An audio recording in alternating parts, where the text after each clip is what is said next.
Sorry, I just had a night meme. A what? A night meme, something you swear you're never gonna do again, but then it works its way into your subconscious, so it keeps popping up. Don't you mean nightmare? No. That's yet to come.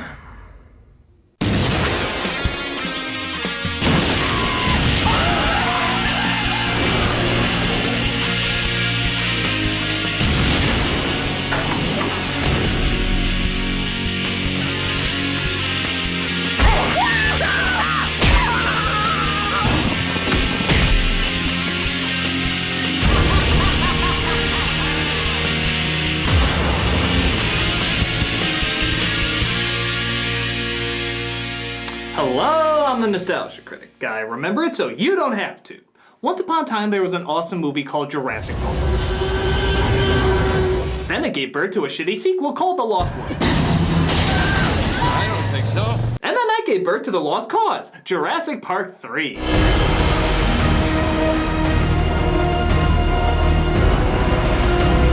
This is the one that many people consider to be the absolute worst of the series. But is it really the worst? I mean, don't get me wrong, it's a bad movie. It's a complete waste of time. But in a strange way, it kind of knows it's a waste of time. So it doesn't even try to be anything big and massive like its predecessors. On the one hand, it's kind of refreshing, as it's only an hour and a half long instead of 2.5 hours, and most of the time is focused on the dinosaur chases and not annoying characters. Ben! Well, I said most. But does that mean the movie should be hated more or less? It's kind of like punishing a child for doing nothing wrong, but the punishment is so ridiculously lenient that it's obvious the child isn't gonna learn his lesson. What's more tragic, the child wrongfully being punished or the parent not giving a crap if the punishment's effective? Let's finish off this trilogy. 60 million years in the suck. This is Jurassic Park 3.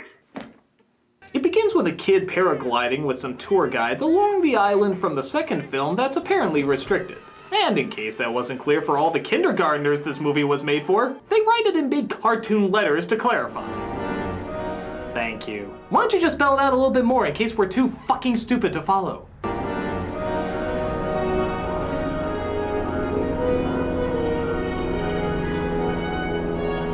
So, yeah, the movie's pretty much emphasizing you'd have to be a goddamn idiot to go here, so we see some goddamn idiots who decide to go here. Make sure you get as close as you can. But not too close, eh? You don't want to be eaten.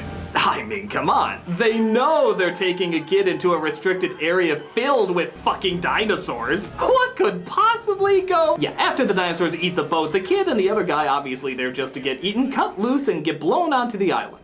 This leads us to Dr. Grant, a man who says he has no interest in returning to Jurassic Park unless he's paid a shit ton of money. He's played by Sam Neill, a man who says he has no interest in returning to Jurassic Park unless he's paid a shit ton of money. Hey, can't fault good casting. My editor thinks he's a paleontologist. That's good.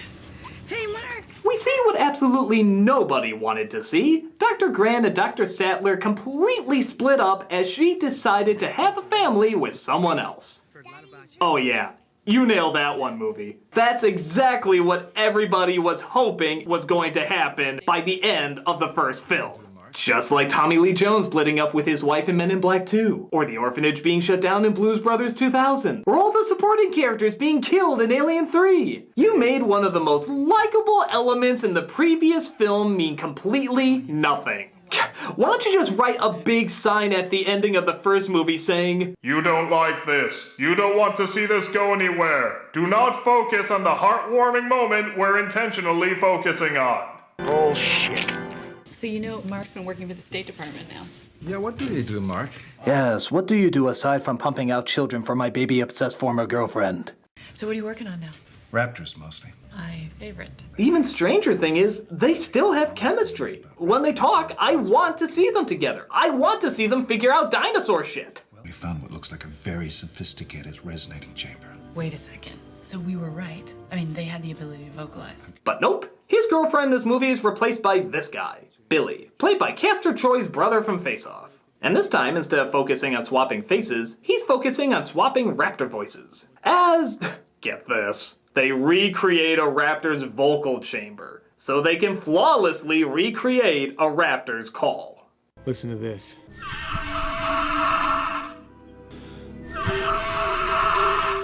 Yeah, I'm sure that's how it works.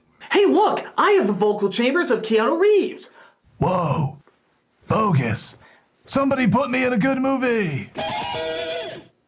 But it comes too late, as Dr. Grant has to go from fundraiser to try and raise money to continue his digging work. Does anyone have a question?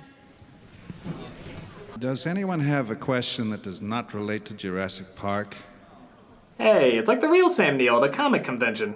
Isn't all this conjecture kind of moot? Once the UN in Costa Rica and everyone decides how to handle that second island? What John Hammond did at Jurassic Park is create genetically engineered theme park monsters. You wouldn't want to get onto Isla Sorna and study them if you had the chance? No force on earth or heaven could get me on that island.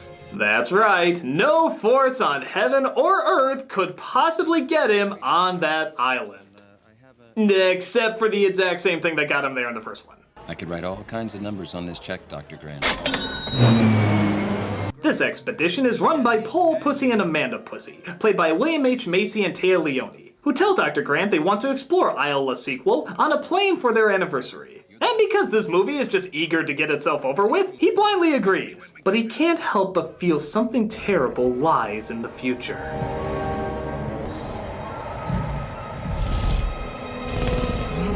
Alan. Alan. And that was our first big scare, everybody. A prehistoric version of the Muppet Show. Alan. Fucking fail. I'm sorry, I don't care at what strategic point you put it or in what area you have it pop out, there is no way a dinosaur saying Alan is ever going to be scary. Alan. No, I told you, it's not gonna work. Alan. No, I told you, it's not happening.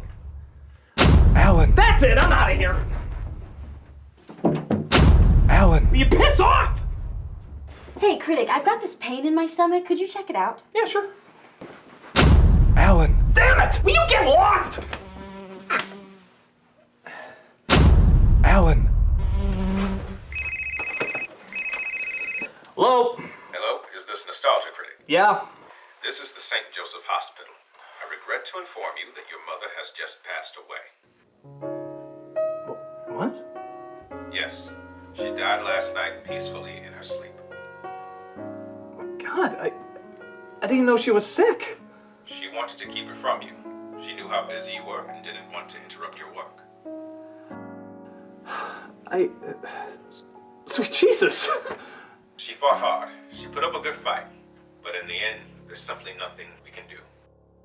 I'm sorry, son. What? Did she leave any final words? As a matter of fact, she did. Well, what were they? It was one single solitary word. Well, what was it, please? All right. Are you listening? Yeah. Are you listening? Yeah. Are you listening? Yeah. Are you listening? Yeah. All right. Here is her final word. Alan. I hate this dare! I got it, forgotten. And if you look down below, you'll see the leftover animation from The Land Before Time 6. Oh, I mean, don't they look real? Wow. We have a landing strip up ahead. You want me to put it down? What do you mean set it down? You can't land here. What are you talking about? However, when they look for a place to land, Dr. Grant urges them not to, but gets knocked out. When he wakes up, he finds out that the whole point of this journey wasn't to just go sightseeing, but to bring back their son who got lost while paragliding. They also have little to no money, are currently divorced, and really enjoy unknowingly shouting their son's name. Eric! Eric! Eric! Eric! Eric! Eric! Do you think this island is the police office from Home Alone? I don't think you can just randomly find someone by shouting across the room. Will you tell your wife to stop making that noise? That is a very, very bad idea. Dr. Grant said that's a bad idea. What's a bad idea? What was that? George of the Jungle, what do you think? So as our team is clearly wondering why the hell they didn't bring a helicopter, seeing how they don't need a runway, the plane is knocked over by something obviously hungry for extras. Oh, please let this be one of those monster movies where the black guy doesn't get. God damn it! It's okay. Just use the bullhorn to call the police. All right, you guys go ahead. I'm gonna keep looking for you in here. Oh, hey, I see what you did there.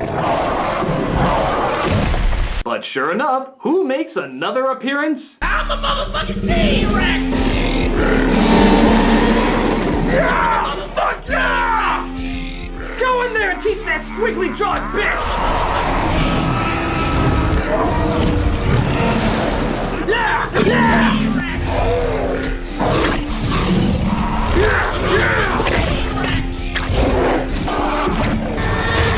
Motherfucking shit!